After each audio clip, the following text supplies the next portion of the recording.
我接落嚟呢句說話，佢解釋咗你人生入面90%嘅痛苦來源。你個大腦根本就唔係設計嚟俾你快樂嘅。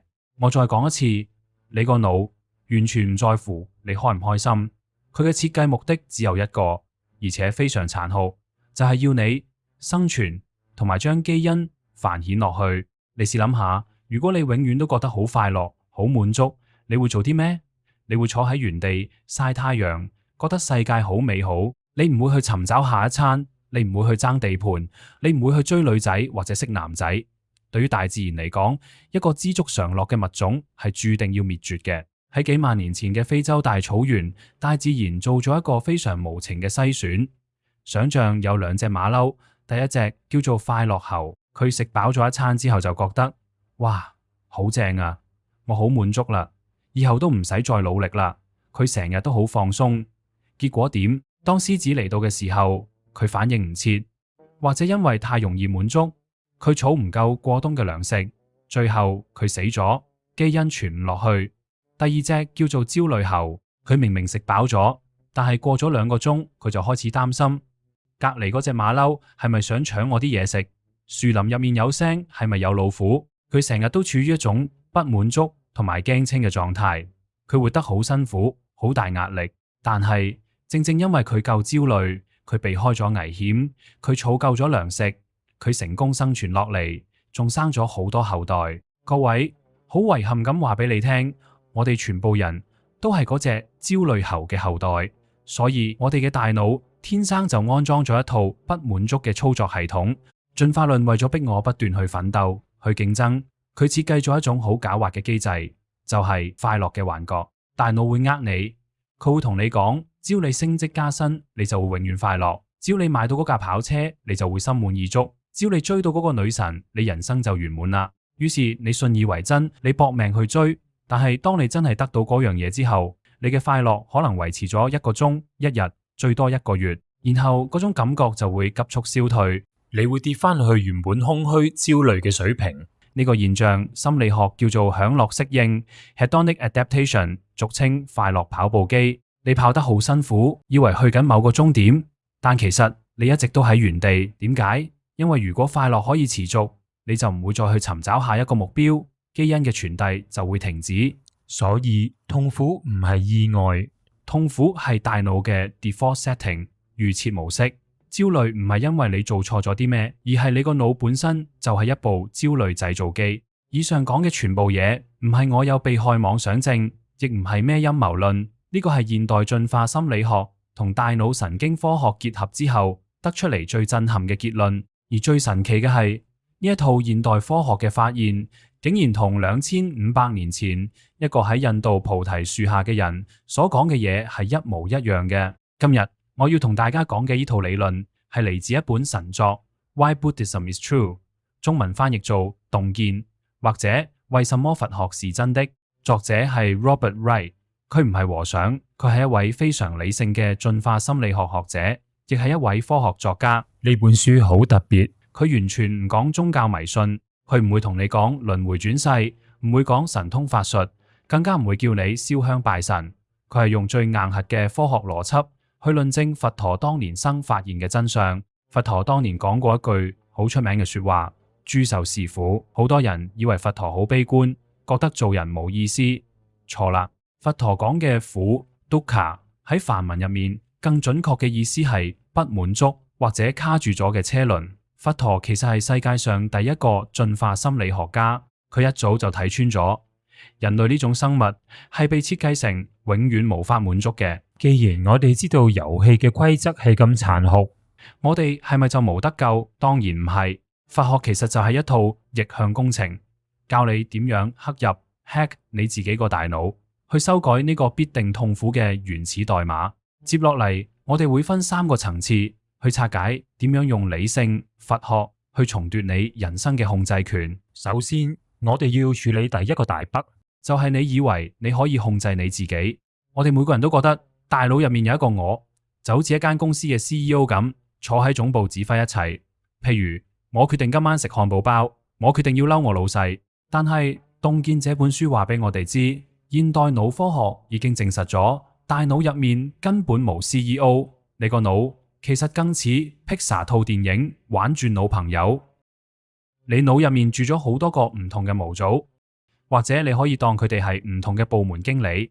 你有一個意識模組，有一個求偶模組，有一個保命模組，有一個面子模組。所謂嘅決定，其實係呢班經理喺度開會打交之後嘅結果。邊個把聲最大，邊個就搶到控制台。舉個好真實嘅例子，你行街見到個新鮮出爐嘅蛋撻，你嘅揾食模組會即刻大叫：喂，高糖分、高脂肪、高卡路里正啊！呢個係生存嘅必需品，食咗佢。跟住你嘅健康模組跳出嚟反對：喂，要減肥喎，夏天要着泳衣啊！兩邊喺度嘈。最後，如果嗰一刻你血糖低啲，或者你今日返工受咗氣，你隻手就會伸出去攞個蛋撻嚟食。重點嚟啦，當你食緊個蛋撻嘅時候，你個腦會幫你作個古仔，你會同自己講：其實食一個半個冇所謂啦，我今日做嘢咁辛苦，獎勵下自己係應該嘅。你以為係你做咗決定去獎勵自己？唔係，其實係揾食模組贏咗，然後叫個公關部門幫你揾個藉口，令你覺得自己仲係個 CEO。呢個就係佛學所講嘅無我。意思唔係話你個人唔存在，而係話嗰個能夠完全控制大腦嘅主宰根本唔存在。如果你唔信，你可以試下做一個簡單實驗。你而家命令自己嚟緊1分鐘唔好諗任何嘢，你可以試下，我保證你做唔到，唔使幾秒，你個腦就會彈出今晚食咩好？邊度買嗰樣嘢平啲？念頭係自己彈出嚟嘅，唔係你叫佢出嚟嘅。你只係一個觀察者，而唔係創造者。明白無我有咩用？非常有用。當你下次發脾氣想鬧人嘅時候，你可以同自己講：咦，原來係我個憤怒模組搶咗個控制台，並唔代表我呢個人本身係憤怒嘅。當你將情緒同你分開，你就唔會再咁容易被情緒綁架。你由一個奴隸變翻做一個旁觀者，呢個就係解決痛苦嘅第一步。處理完內部嘅 CEO，我哋要處理外部世界嘅幻覺。大家聽得最多但誤解最深嘅說話，色即是空。好多人以為色即是空係話呢個世界係假嘅，係 Matrix， 係發緊夢。唔係，張台係實嘅，舊石係硬嘅。你試下俾人打一巴都係會痛嘅。物理世界係真實嘅。所謂嘅空係指事物本身無自帶嘅內涵或者意義，所有意義都係你個腦加上去嘅。我引用一個好精彩嘅例子，叫做空船理論。想象下一個大霧嘅朝早，你爬緊一隻艇仔，突然間對面有隻船，砰一聲撞落你度，你即刻火都嚟埋，企起身大鬧：有冇搞錯啊？識唔識揸船㗎？下山100字嘅粗口，你覺得好嬲，覺得對方係專登嘅，係充滿惡意嘅。但係當霧氣散開少少，你睇清楚，原來撞你嗰隻係一隻空船。只係繩索斷咗，被水流沖過嚟。嗰一刻發生咗咩事？你嘅憤怒即刻消失咗。雖然你隻船依然被撞爛咗，雖然件事依然發生咗，但係你唔再嬲。點解？因為冇咗一個壞人，冇咗一個俾你攻擊嘅對象。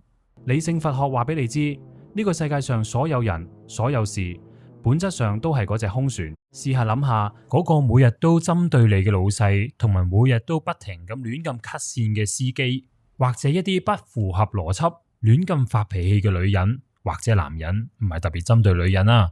你覺得佢哋係針對你？其實唔係，佢哋只係被佢哋嘅基因、被佢哋童年嘅創傷、被佢哋當下失控嘅情緒模組控制住。佢哋就好似機械人咁，跟住個程式行緊。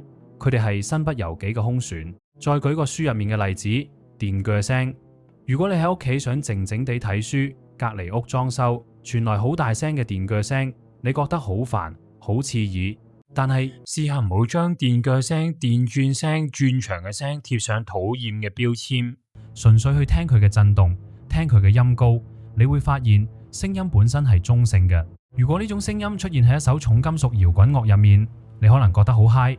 令你痛苦嘅從來都唔係把聲，而係你個腦對把聲嘅詮釋。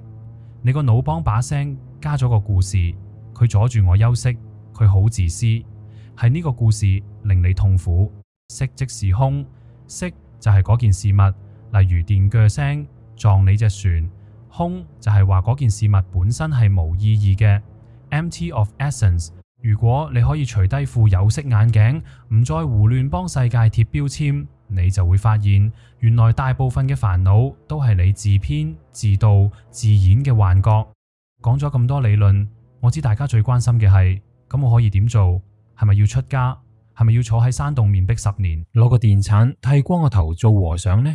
當然唔係。Naval Ravikant 講得好好，理性佛學唔係要你放棄世俗生活，而係要你透過訓練奪回大腦嘅控制權，就係正念冥想 （mindfulness meditation）。千祈唔好俾冥想呢個字嚇親，以為好宗教，你可以當冥想係大腦嘅 gym 健身。好多人試過冥想，然後話：喂，我做唔到啊！我坐低唔夠10秒就開始遊魂，個腦好多嘢諗，我失敗咗。錯，大錯特錯。當你發現自己遊魂嗰一刻，你唔係失敗咗，你係成功咗。這一下醒覺同埋拉翻嚟，就係一下心理舉重。就好似你喺健身室舉啞鈴咁，你每做一次，你前額葉皮層嘅肌肉就會強壯1分。你練得越多，你就越有能力做到一樣嘢。你可以企喺河岸上面睇住你啲情緒同念頭，好似河水咁流過，而唔會跌落條河度浸死。舉個實際嘅例子，當你同另一半嘈交、火遮眼嗰陣，以前嘅你會即刻被憤怒無組、騎劫，講出一啲令你後悔一世嘅說話。但經過訓練嘅你，嗰一刻會突然有一個空隙，你會退後一步，同自己講：咦，我感覺到心跳快咗，塊面熱咗，個胸口有啲翳焗，我個憤怒無組，依家好激動。當你可以用觀察者嘅身份去睇住個情緒，而唔係成為個情緒，奇蹟就會發生。個情緒會突然失去力量，佢會好似氣泡咁爆開消失。Naval 建議大家可以試下一個極限挑戰，每星期抽2次，每次30分鐘，做無輸入獨處，唔帶手機，唔聽歌，唔讀書，唔講嘢，純粹同自己個腦相處。一開始你會覺得極度無聊，甚至恐懼，你嘅焦慮喉會瘋狂叫你嗰啲嘢搞下。但如果你堅持落去，大腦會開始進入後台維護模式，佢會幫你清理垃圾，重組記憶。呢個就係透過科學嘅方法去關閉大腦嘅預設痛苦模式。最後我想做個總結，我哋生活喺一個好瘋狂嘅時代，我哋擁有上帝一樣嘅科技，但我哋個大腦依然係幾萬年前嗰個只係識得驚青，只係識得打工賺錢嘅原始大腦。理性佛學唔係要你避世。Naval 講得好啱，喺現代社會，你應該去追求財富，去創造價值，因為貧窮並唔會令你高尚，只會帶來不必要嘅痛苦。外表上你着住西裝，喺商業世界長袖善舞，用最理性嘅邏輯去解決問題，去賺錢，去生活。